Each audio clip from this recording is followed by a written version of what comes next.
Hi, Kyla. Right? How are you? Good, how are you? So another woman that I met at the Dream Center is Kyla. She is a force to be reckoned with. So you want us to meet you at the Dream Center at 2? Today I got a phone call from a young girl who has been in the life for quite a few years. A pimp took her when she was 12 or 13 years old and turned her out. So essentially here in the US, that is what we know as trafficking. You have a rescue? Whoa, okay. Today she called in a panic. She's been trying to get away from this guy for a couple of days. She literally had this knife on her and called and said, I can't get him to stop beating me, I'm about to cut him. And so we called law enforcement, and then we were able to get her safely into our vehicle and away from the situation and to a safe place. My name is Sergeant Brian Gallagher. This is the LAPD's Operations South Bureau Human Trafficking Task Force. I have Officer Kimberly Felix, Officer Rosanna Lou Legend, Officer Vanessa Rios, and Officer Andrew Gonzalez. There's 4 of them and myself, and we are the unit.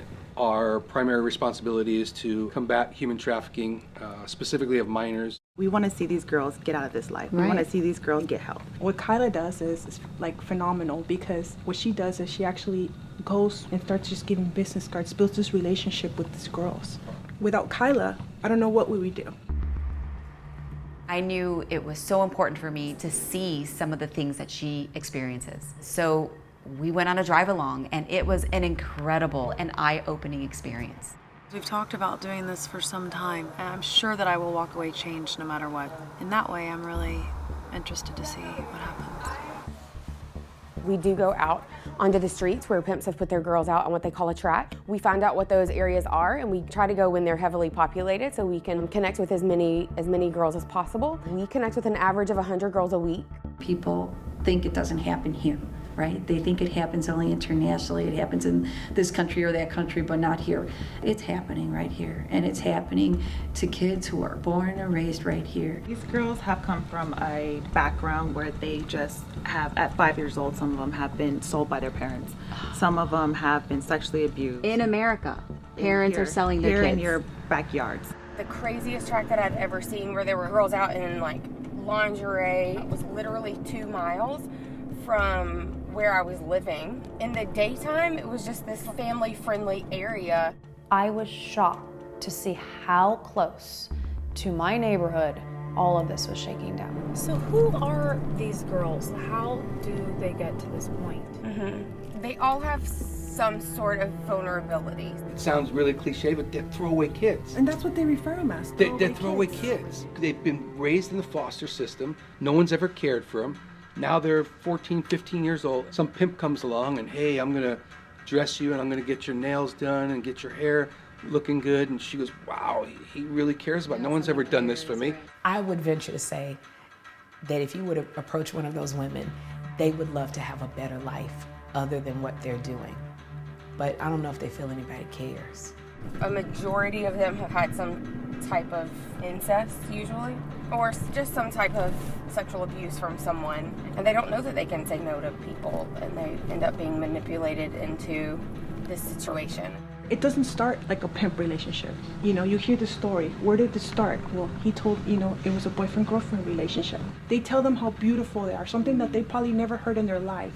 These pimps are looking for these young girls who are vulnerable, who might have low self-esteem. They tell them that they love them. And this girl's like, they're completely brainwashed. A pimp from the Valley had gone to North Carolina, and he had another girl befriend her. She told her she was getting ready to celebrate her 21st birthday, and the girl was like, oh, I'm actually from Los Angeles. You should come out and celebrate there. We could have a real party. This girl introduced the victim to a guy friend, and they started talking and connecting, and bought her a bus ticket, picked her up from the bus station, and then took her to a dumpy motel, and he raped her and turned her out. And she's been stuck with them for the last probably 8 days. When the pimp got frustrated that she wasn't following his instructions, he took a knife and he lit it on fire and he cut her and burned her with it. The only way this 21-year-old could get away from that pimp was to jump out of a moving car. So what we've been doing for the last couple of days is take care of her wounds. One of the things that sort of enables human trafficking to still exist is because most of us assume it doesn't exist. Society assumes that something as egregious as human trafficking probably ended a long time ago, when it's happening 5 minutes from here. There's girls on both sides here. It's very strange because you think, how is this happening? Why isn't anybody doing anything? Like, why don't the cops just pull them off the streets? The reason why we can't just take a girl off the street, like, hey, get in with us, we're gonna save you, is because they don't know that they need to be saved. They don't necessarily know that they're a victim. It's a culture. It's the way they talk, you know, and the way they live. The pimp, part of the game is that he makes her feel like she's part of this business. And so for a while, they feel like they're a part of a family or a team. And abuse is just normal to them because they've never known any different. It's a life that none of us will ever understand. Most people don't have an understanding that what's always been seen as just prostitution is and has always been slavery here in the U.S. And we're just now becoming aware of that. You've always just passed them by and said, that's a prostitute there. No, that's a kid. That's a child. It's like there's a girl right here on our left. They're mentally bound. When I see these girls, I don't so much see them as being in physical chains, but there's a chain around their brains that entraps them and enslaves them to their abuser. 99.9% of them are out there because someone's forcing them to be. Still to this day, in so many states across the country, these girls are seen as criminals. They're not regarded as victims. We had to be very mindful of the pimps in the area because they were keeping a very close eye on the girls. And we even had like a couple pimps, you know, like not come to the car, but say, come here, like that kind of stuff. And that's where I kind of got nervous. What's hard is when they disappear. Yeah. Like there are so many girls, I'm like, where did she go? Yeah. And then you hear the horror stories, like what doesn't make the news, especially here, is all of the girls who disappear and how many bodies are found.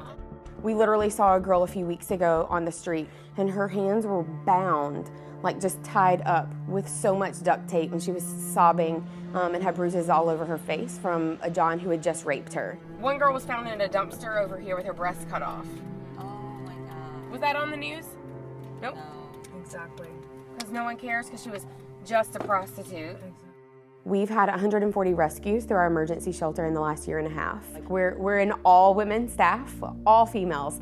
And so it's really, really important for these girls to be able to meet and see and have really strong women in their life to be able to hold their hands and help them through the recovery process. Sometimes I wish they could be a fly on the wall with us to know how much we care about them. And are you seeing improvements? Yeah, I've seen incredible improvement over the last 2 years. Last year we saw 4 convictions. There's 2 street corners that are empty now. And those girls are doing so awesome. And to pass by there and see that they don't have to be out there working anymore, to me makes all of the drama and all of the struggles and trying to help them earn and believe that they really are valuable and that they really are worth something, it makes it all worth it. To be honest, I'm a little numb right now. I feel like I'm just letting it all sink in because I have to say, I mean, there are very few people who probably had a window to the world that I just saw. Seeing Kyla's work and knowing what she does, my takeaway is, whoa, we need more Kylas. There are amazing women doing these monumental things.